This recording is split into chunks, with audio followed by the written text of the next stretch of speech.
geared up and ready to go, man. You good? Yeah. Yeah, I'm good. Hey, what the hell, man? You sure? What's with the yawning, yo? I need you. Yeah. I'm good, man. Just need a quick power nap before we drop. Alright, man, make it quick though. We're dropping soon. If your game's not on 110%. Whoa. What is this place? Where the hell am I?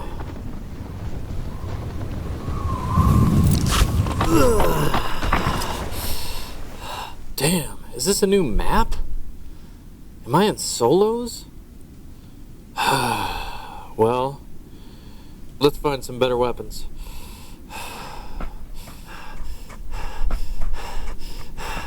Alright, let's get it on. Bring it.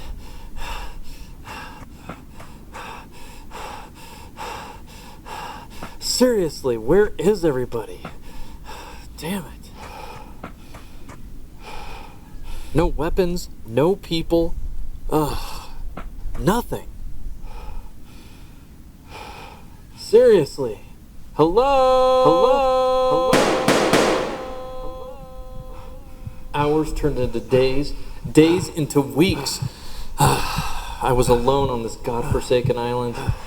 I had been from corner to corner and nothing. I was losing all hope.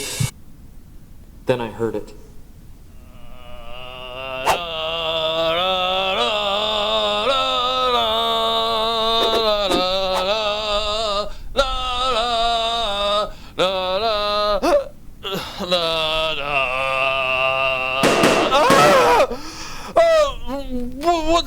What the hell? Man, who are you? What the hell is going on here, man? Where are we?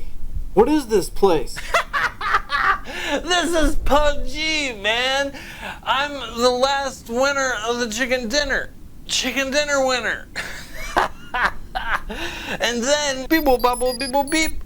They freaking shut the servers down, man, because everybody left to go play Call of Duty Warzone. Warzone? Hey, that's where I'm supposed to be. How do we get out of here? Get out of here. Hey! What? Woohoo! We can be friends, okay? Come on. Let's sing a song together. Hey.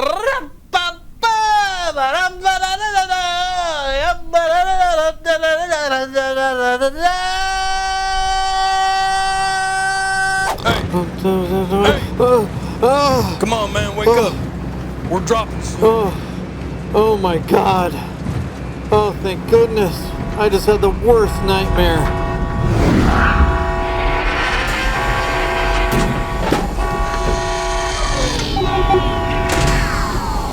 Yo, welcome to the show, y'all. I'm your host, Gurhm, and today I'm talking about Call of Duty Warzone. It was developed by Infinity Ward and Raven Software and marks Activision's biggest move into the BR arena with its COD version of Battle Royale. And I've been playing a ton of Warzone, y'all, and have a lot to say about how it stacks up against the competition and why it's now my favorite Battle Royale game to date. So let's jump in and see how it did and answer the Call of Duty.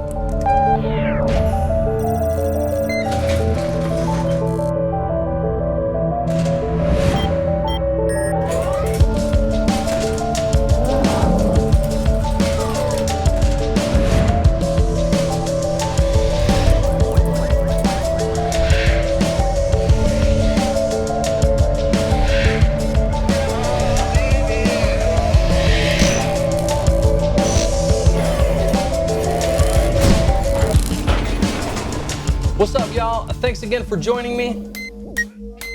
And the Battle Royale genre has really grown since 2017 when PUBG made its introduction to the scene. Despite its glaring weaknesses, and with the release of Fortnite shortly after, and then Apex Legends, Call of Duty Blackout, and Battlefield 5, PUBG just brought this fresh, innovative online multiplayer experience that I hadn't seen in a long time. There were things I loved about the game and still appreciate to this day.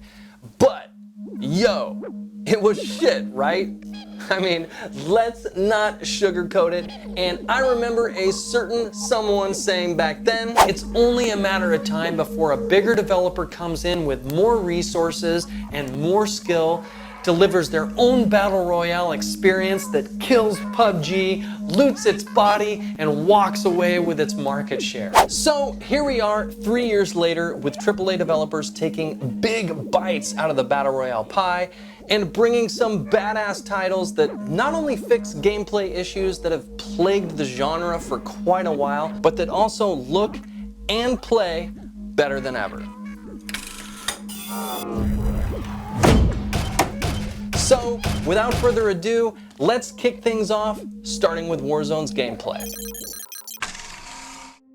Like PUBG and all the Battle Royale games that followed, Warzone sticks closely to the standard formula we've come to expect. You drop in, pick a location you want to land at, and start looting and fighting as the map shrinks down over time, forcing players to engage until there's only a few left who battle it out to win. Warzone does differentiate itself, however, and thankfully makes some big changes away from the typical COD multiplayer formula. The latter was initially my biggest concern as well, both because I did not like Call of Duty Blackout, and I also just haven't been a huge fan of COD's multiplayer for a while now. But yo, when I jumped into Warzone, right away I was surprisingly impressed. Yes, the standard superhuman movement mechanics and feel-good, easy-to-use weapons are still there, but they also tailored the overall gameplay really well to an open-world Battle Royale experience.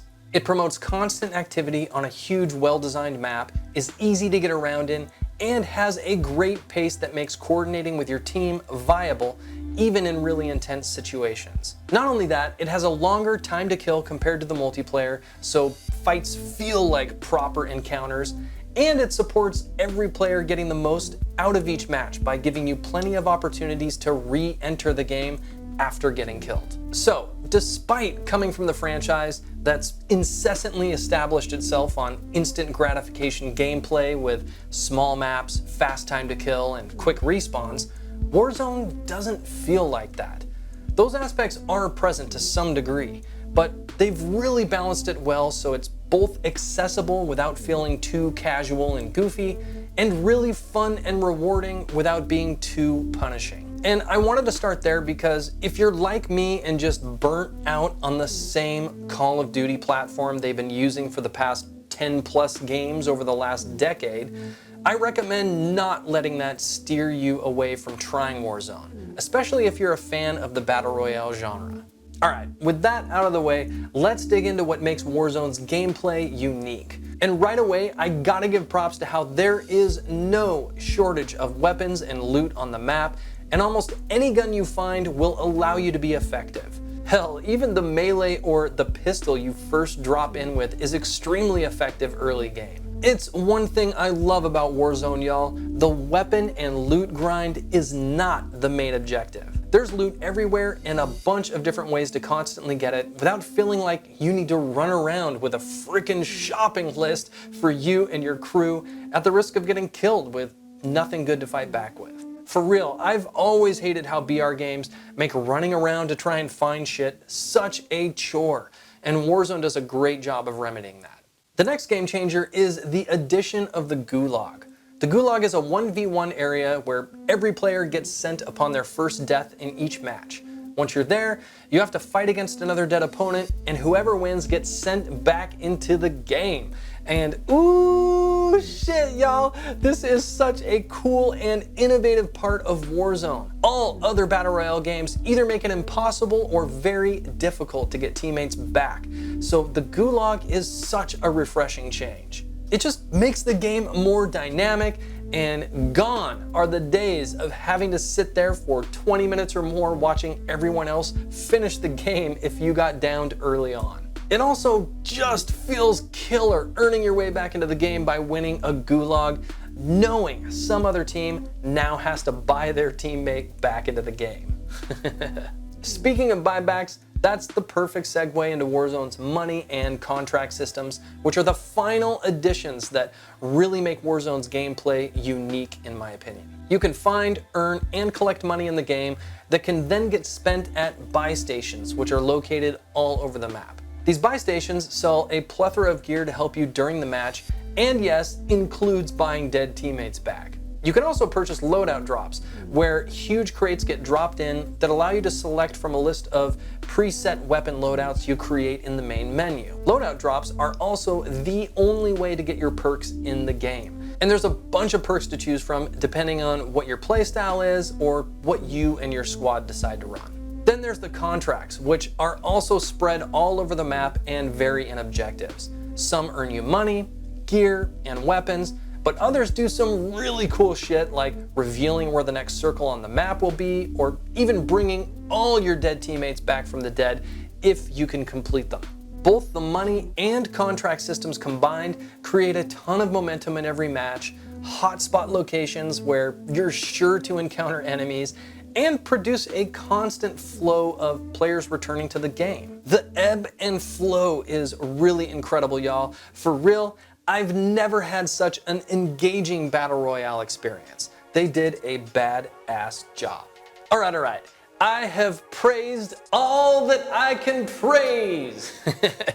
I do have some serious complaints as well, so let's hit those real quick, because Warzone is not all daisies and red enemy mist blowing in the summer breeze, yo. My first issue is with how freaking casual the game can be at times.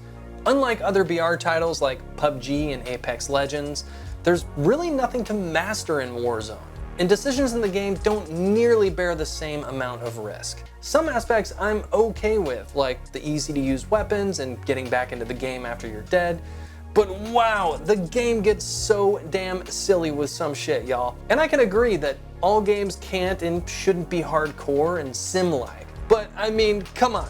You can zip around scaling 7-foot walls all day at high speeds, jump off 2-story or higher rooftops taking 0 fall damage. You can parachute off a house to the ground, instantly blow up any vehicle, killing everyone in it by throwing C4 within several yards of it, reload and fire a rocket launcher at Mach 5, shoot and kill enemies while skydiving, get forced in and out of a gas mask animation if you're caught on the circle's threshold, which stops you from aiming or shooting. The smaller vehicles drive like some sort of Back to the Future bullshit bumper car. There's no leaning ability, and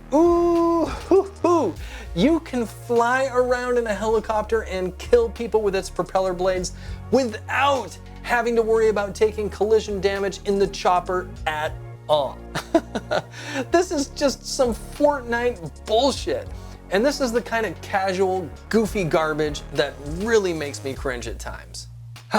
So, if you can't tolerate this side of the coin that lends itself to a more casual experience, then Warzone may not be for you. And despite my passion around it, I'm actually able to look past it because the vast majority of time in the game is filled with great fights in fun locations with opportunities to coordinate and dominate without being on the receiving end of trash like that. And other than the gas mask bullshit I mentioned, the game hardly gets in the way of you being able to perform at your best. Except for one other thing, which is my last big complaint, and it has to do with the vaulting, which can be really unreliable, especially on rocky terrain or other objects in the world that visually should be extremely easy to get over, at least compared to other things you can vault up and over in the game. Normally you're like a die-hard Olympic gymnast, so when you get stuck jumping up and down like a bitch, trying to get up and over something that's waist high when you just vaulted over something that was 7 feet or jumped 6 feet up into a window to break into a house, it's like a PUBG fever dream, yo. It is bad when it happens, but incredibly frustrating if you're engaged with an enemy. So I really hope they put some work into fixing this in particular.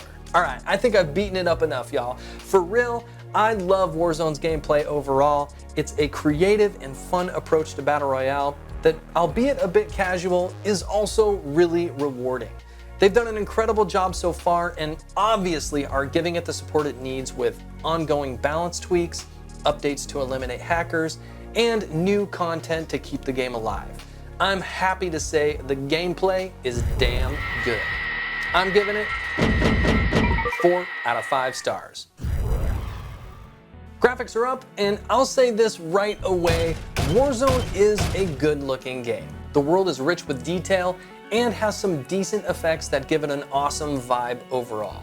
And other than Battlefield 5, which is absolutely gorgeous, Warzone is for sure the next best looking Battle Royale to date. With that said, I personally don't dig the look of it. I'm playing with everything maxed out and the textures suck. The grass looks like something out of No Man's Sky. There's no destructible environments. The physics are basically more like being on the moon than on Earth. And the overall pastel color palette the whole world is coated in, it just makes it look cartoony instead of real. Now, like I said from the opening of this category, in general, the look of the game is good. It's just not for me. I'd much rather have a more cinematic or photorealistic look that really wowed me and immersed me. I'm giving graphics 3 out of 5 stars. Audio's up next, and starting with the music, you get some boosty tunes in the menu and nothing in the game, which is great. Sound effect wise, however, there is quite a bit of audio fluff like announcers' voices and other gameplay sounds that trigger at times that can make it hard to hear other more important sounds. Some can get turned off in the menu, which I highly recommend, and some can't, which is a real bummer because I find footsteps in particular a bit harder to hear in the game, and it's really frustrating when an enemy gets the upper hand on you because you couldn't hear them over some bullshit in-game sound. I only want to hear what's going on around me in the game, not these gimmicky sound effects taking up audio space. Seriously, anytime the circle changes or you finish a contract or pick up an enemy, there's some in-game sound that I just don't want to hear. I would much rather only hear what's going on around me. I am being pretty picky here though. Overall, the game sounds are really good, yo. Getting around in the world, smashing through doors, parachuting, or using vehicles all sound awesome. And without a doubt, the guns in the game are the absolute highlight. Every single one sounds amazing, y'all. I literally haven't picked one up and not thought, oh damn, that sounds so good. They did an incredible job with the weapons, and it only gets better when you land shots on an enemy. You can just feel it register when you land a hit. They did an excellent job here. I'm giving audio 4 out of 5 stars. Story is up, and I actually reconfigured my category weighting to reduce story and boost gameplay. As the Battle Royale genre continues to mature, it's clear that incorporating any kind of story just isn't part of the formula, and I can't argue too much against that. It's becoming more of a gameplay extension or a different kind of multiplayer mode that doesn't necessarily require any kind of story or character telling. So, despite the shitty score I'm giving this category, because there is 0 story, it hardly impacts the overall rating I'm giving the game. I'll just say this, yes, it may not need a story, lore, or context, but I'm nerdy with that shit and still think there's opportunity to boost the gameplay in some way with it. So, I'm giving story 1 out of 5 stars. Settings are up, and let's hit the key rebinds first, which are okay. I was able to rebind actions to my mouse, ESDF, and the numpad without any issues, so all good there. However, there's a couple binds we absolutely need to get added. Firstly, there needs to be quick keys you can use in the buy station and loadout drop menus. Instead of needing to select an item and then confirm that that's the one you want to get, let us hop in and bang out a couple quick keys in under a second so we're back into the game immediately. Buy stations and loadout drops are dangerous locations, and we need to get in, get out, and be back into the game ASAP. Additionally, give us a damn gas mask bind key and get rid of this stupid automatic animation. It stops you from aiming and shooting, which ruins endgame fights, and is absolutely the worst time for the game to get in the way of your gameplay. All right, let's move on to audio, and these are perfect. You get your master, music, dialogue, and effects dials, along with an audio mix option with a bunch of presets to choose from. So everything is great here. Video and gameplay settings are next and can both be found under General. Here you get your field of view, brightness, and colorblind modes. There's also some minimap and HUD settings you can tweak, which is all good. Graphics are next, and not only is the game super optimized in my experience, but there's a ton of options here for you to tweak to your liking. I'm maxing it out at 1440p with a 4790K and GTX 1080, averaging around 90 frames per second, so there shouldn't be many tweaks needed to get it running smooth on an average range rig. But if you do, the options are there. And that's it for settings, y'all. I'm giving it 4 out of 5 stars. It is final score time. And despite my personal preference for a more simulator approach and pace to the gameplay like what PUBG provided, Warzone is without a doubt a far superior Battle Royale game in every way and totally pushes the genre forward. I'm giving it 4 out of 5 stars. If you are a Battle Royale fan, Warzone is a must play, even if you're not a huge COD fan like myself. It's faster paced, easy to use weapons, more accessible gameplay, and in-game features that allow you to keep bringing yourself or your teammates back into the fight after dying, make it a killer multiplayer experience that is super dynamic. It is not perfect for sure though, yo. There are some serious platforming issues that need fixing, and the game can just be ultra casual at times, to the point of getting you killed or forcing you to lose the game in the end game, which can be so damn frustrating. And yes, I'm talking about the stupid gas mask animation. So I hope they really focus in on that stuff and continue tweaking and getting rid of anything in the game that gets in the way of you performing at your best. All right, that's it, y'all. Thanks so much for joining me today. You could have been anywhere on YouTube, but you kicked it here with me, and I appreciate it so much. Please like, subscribe, and leave a comment below. I would love to hear from you, and I will see you on the next Gurhm's Garage. GG.